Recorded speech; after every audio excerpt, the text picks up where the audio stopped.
acompanha aqui no canal Fazenda Cismaria, tudo bem? Hoje é dia de trilhas, pessoal. Vamos apresentar para vocês uma visita com trilha guiada entre a caverna e a cachoeira aqui da fazenda.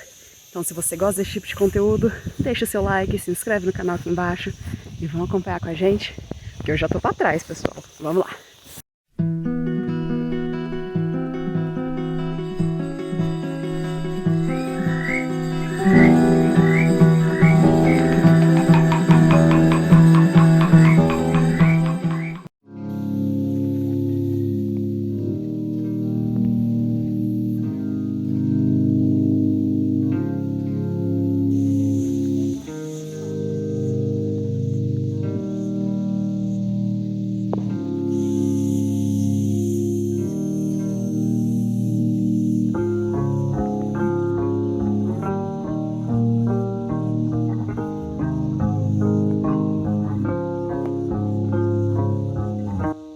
Andando na trilha, a gente encontra umas goiabas, pessoal.